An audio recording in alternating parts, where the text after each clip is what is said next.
subject irrigation engineering chapter crop and crop requirements topic types of crops and important terms.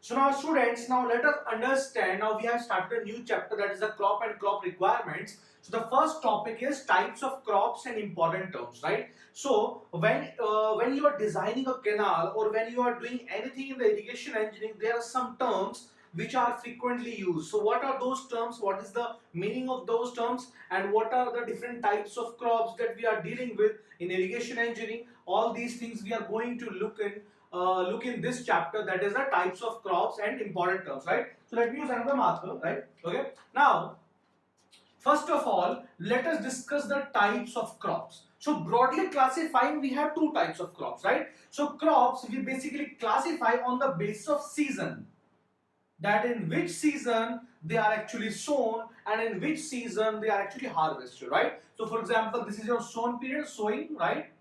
This is your sowing period, and after some time you have a harvesting period also. Right? So generally the type of crops that we in India, what we practice is that we classify crops on the basis of season, and we have two types of crops. So first one is a Rabi crop. Another one is a Kharif crop. Clear?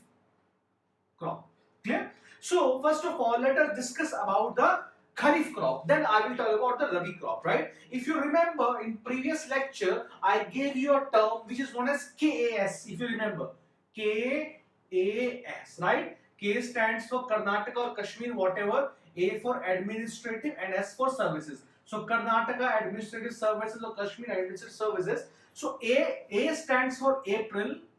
A stands for April and S stands for September.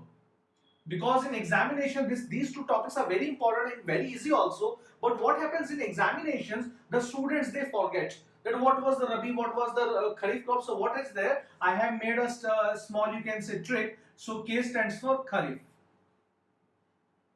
Clear? So Kharif crops are those crops which are sown in the month of April and harvested in the month of September, right? So I'm writing here. So these crops, they are sown in April, right, and harvested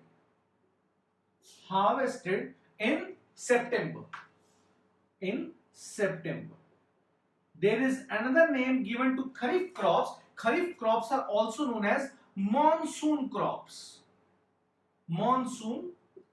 The Kharif crops are also known as monsoon crops, right? Okay. Now coming to the Rabi crop. So which month is left? So it is April to September. So from March, you can say from October to March is left, right? So I will write the Rabi crops are those crops which are sown in October and harvested in March.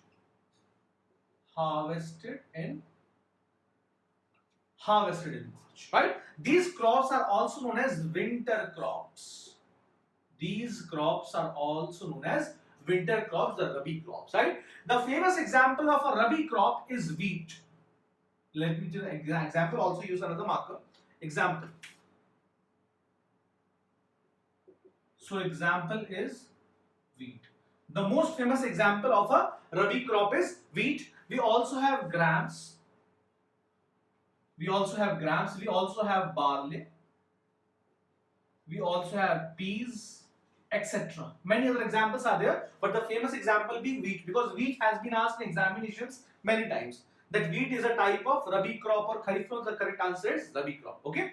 Now, talking about the examples of Kharif crop. So Kharif crop, these are also known as the monsoon crop. The most important example is rice. So example is rice. Apart from rice, what is important is that sometimes in examination, groundnut is also asked. That groundnut is a type of, it's a Kharif crop, right? So apart from groundnut, you also have bajra also, right? Bajra is also there. Bajra, etc. And many other types of crops, right? Now, I will give you a trick also, that in examination, if some crop has been mentioned and you don't know whether it is a Kharif crop or a Rabi crop, Just imagine, just being a common person, just imagine that in which season do you eat that particular crop more, right? For example, if I talk about your, you can say, if I talk about the, let's say, your groundnut. So groundnut you are generally eating in your winters, right? In winters you are generally eating groundnut, right? It means that if it has been harvested in the, you can say, during the winter time or a little bit of winter time, it means that it is a basically a kharif crop because it was sown in monsoon. Then only it can be harvested during the winter time, and then you have in the month of October, November, after the Deepavali in India, right? You have the kharif crops. Okay, okay. So that is what. That is how you can also determine if examination some crop is given and don't know whether it is a rabi crop or kharif crop. That is also you can determine whether it is a rabi crop or a kharif crop. The third type of crop. So these are the important types of crops, right? But there are some crops, right? There are some crops which can be grown. Again, I'm repeating. There are some crops which can be grown throughout the year. Throughout the year, they are available, right? For example, you have sugarcane. Let us say you have cotton, right? So these types of crops, they can be grown throughout the year, and these types of crops have been categorized into a third category that is known as Zaid crop. Z-A-I-D. Zaid crops. So these crops, C-R-O-P-S, these crops can be grown throughout the year. Throughout the year. And the most important example is, which has been asked in many times in examination, is sugarcane. Is sugarcane. These crops are also known as perennial crops also, right? These crops are also known as perennial crops also. Perennial crops also, right? Okay, so the most important example is sugarcane, another example is cotton. Right? There are also other examples, but the most important is sugarcane and cotton, right? So these crops can be grown, can be found throughout the year, right? Now we have discussed about the types of crops. Now let us discuss some important terms related to crops and irrigation, right? These important terms are very important, right? Because many times they are directly asked in examinations and students are unable to understand what these terms actually are, right? So the first term which I'll be telling you about the crops or the irrigation, the first term is known as the crop period, right? The first term is known as the crop period. Now let me rub this, right? The first term, A, number A, let me write A. Let me write it A. The first is crop period, right? So why I haven't rubbed it? Because the time period between sowing and harvesting is known as the crop period. So the time period between, do I need to write it? Right? I'm just dictating it, that the time period between sowing and harvesting is known as the crop period. Clear? Now, second term is known as, the second term, B. The second term is known as the base period. Base period, right? So these are the important terms. Important terms, right? Second is the base period, right? So students, they get confused between the base period and crop period, and in examinations when this base period is mentioned, so sometimes the students, they take equal to it, take it equal to crop period. So what is the logic behind it? I will be telling you, right? That is important, right?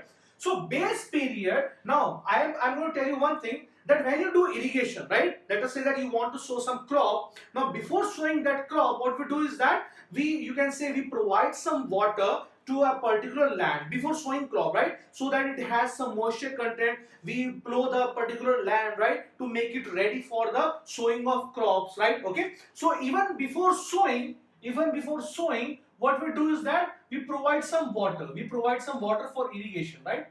Right? We provide some water for irrigation. So the time between the first watering,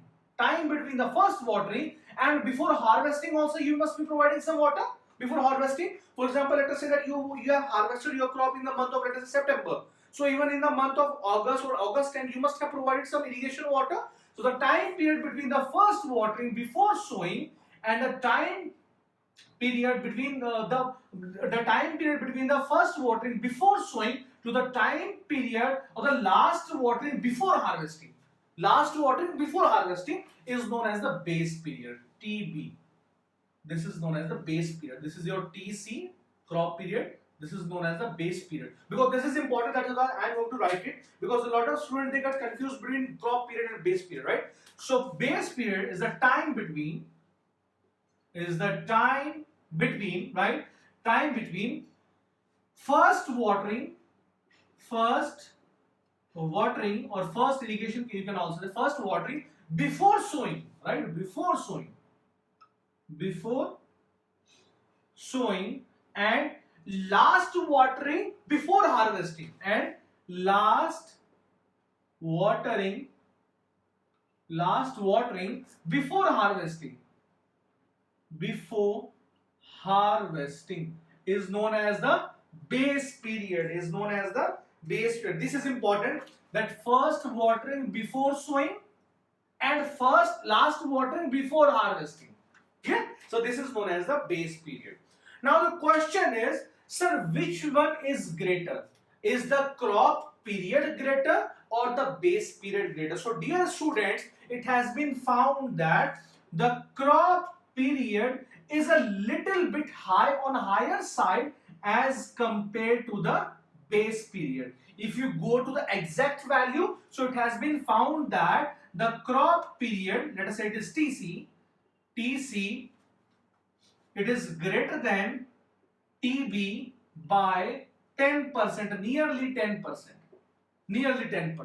But for calculation purposes, again I am repeating, generally it is greater than TB, but for calculation purposes, I am writing here, for calculation purpose,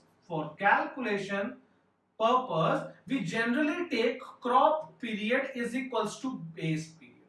For calculation purpose, we take crop period is equals to base period. But suppose in interview examination, even in gate examination, a question comes that which of the following is correct, and this relation is given to you, it is correct, right? If it is given TC is equals to TB, no, this is not exactly correct. This is exact value. That is TC is greater than TB. By how much? By 10%.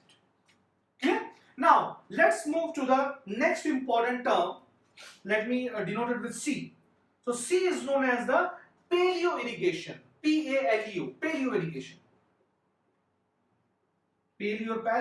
irrigation. Paleo irrigation. Now, what is this paleo irrigation? I told you that to make your particular agricultural land ready for sowing a particular crop, before sowing, what we do is that we provide some water, right? And this irrigation, the initial irrigation before sowing, is known as the paleo irrigation, right? So I will write it like this: irrigation before sowing. Irrigation before sowing is known as the paleo irrigation. Clear? Now, after paleo irrigation, another important term which you will generally find is known as the core period. Right? Is known as the core. First of all, let us say understand about the core watering. Clear? Okay. Now, what is consumptive use? The amount of water used by plants for the maximum growth is known as the consumptive use. I told you that. Now, the question is, what is that particular time at which the crops will have maximum growth? So it has been found that when your crops are a few centimeters in length or in height, right? Again, I am repeating, when your crops are a few centimeters in height, it has been found that they have the highest water absorbing capacity, or they have the highest consumptive use at that period. At which period? When they are a few centimeters taller, right? So the irrigation, it means that you have to provide maximum irrigation at that time. You have to provide maximum irrigation for the growth of the plants, for the growth of the crops, right? And that you can say irrigation which you provide in that period when they are just a few centimeters tall is known as core watering. So I am writing here irrigation water provided, right? Irrigation water provided to crops when they are few centimeters in height. That is, they have the maximum growth. That is they have maximum growth. Is known as core watering. Clear? Now, related to the core watering, there is a term which is known as core period. E stands for core period. E point is core period, right? So now what is this core period? Now it does not mean that you will provide this core watering only in 1 day or 2 day or 3 day. It will take time. It can be 1 week or 2 week, or because for example for wheat it is 2 to 4 weeks, right? So the time period in which you are providing core watering is known as the core period. Clear? Again I am repeating, the time period in which you are providing core watering to a particular crop is known as core period. Simple. Clear? I am not going to write about it because I have explained, right? Now after core watering and core period, another term is known as the core water depth. Now let me rub this, right? Now let me rub this. I hope you have got it. Now let me rub this because I have explained you this, right? Right. The next important thing is core water depth. F point, right? So F point would be core water depth. Core water depth. Now what is core water depth? So you have provided core watering for a particular core period, so you must be providing some volume of water over a particular, you can see, area. So volume divided by area, there will be some depth of water, so that depth is known as the core water depth. Or you can say that the maximum depth of water during the entire crop period or the entire base period is known as the core water depth, right? Whenever you are designing your crop, generally we design with the core water depth because it is the maximum depth of irrigation. Clear? Now after this crop water depth, another term that we generally use is known as the capacity factor. Capacity factor. CF. Capacity factor, right? Now, what is the purpose of calculating all these values? The purpose of calculating all these values is that you must know how much discharge should be released from a particular irrigation source. Generally it is irrigation canal, right? So how much discharge should be released? Now what we do is that generally we design our canals for the maximum discharge, generally, right? Because when you have the maximum discharge, you have the maximum water available, right? And when you have the maximum water available, your growth of crops will be very high because there will be no water scarcity for them, right? Okay. So generally we design our canals for the maximum discharge. But is it possible that throughout the base period you will have the maximum discharge in canal? No, because sometimes when there is heavy rainfall, the canals can be full or maximum discharge. If there is no rainfall, if there is arid season, then the authorities, they may not allow the canal to flow full or the maximum discharge. There can be some lower discharge. So capacity factor is actually the mean discharge of canal or source, right? Of canal or source divided by the maximum discharge, or Qmax. That is the mean or average discharge of canal or source to the maximum discharge of canal or source is known as the capacity factor. Clear? Okay. So generally we try that the capacity factor should be equal to 1. Why? Because if it is equal to 1, it means that the mean discharge is equal to the maximum discharge, and that will be beneficial for the crops ultimately. But that is why we try in designing purpose that the capacity factor should be almost equal to 1. Right? Now the last important term that is used in irrigation engineering is known as the time factor. TF. Right? So what is this time factor? The time factor is that now you know that for a particular crop what is the base period. Now you assume that throughout the base period the irrigation water is available. Clear? Now from where that irrigation water will come? The irrigation water will come from the canal. So you assume that throughout the base period, the entrance of the canal is open and the canal is giving us water, right? But is it actually true? No, because sometimes the authorities, the government authorities, they might think, okay, that in this area the irrigation canal was open for 1 week, now it's time to provide that irrigation water to some other area, because nowadays there is water scarcity, right? So what is happening is that time factor is actually equal to the, you can say, canal run, that is for how much time the canal is actually running, divided by, it is the canal period.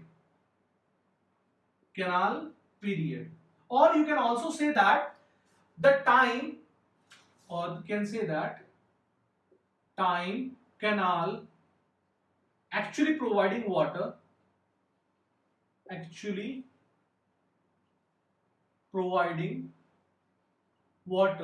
divided by time the canal should provide water.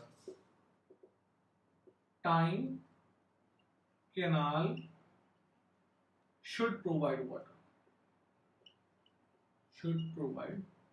I hope that you have understood the time period, time factor also, right? So these were the basic important terms which are generally used in irrigation engineering. One is the crop ratio, right? I have already told you that is the Kharif area divided by the Rabi area, right? So that is, I have already told you. In some books it is given vice versa also, okay? So types of crops, important terms, all these things are clear. Now let's move forward and let's understand a very important, you can say, very important topic, that is about the duty and delta of a particular crop, right? So what is duty and what is delta? Because questions are asked very frequently from that single topic, that is the duty as well as the delta. So now let's move forward and understand the concept of duty and delta. Thank you.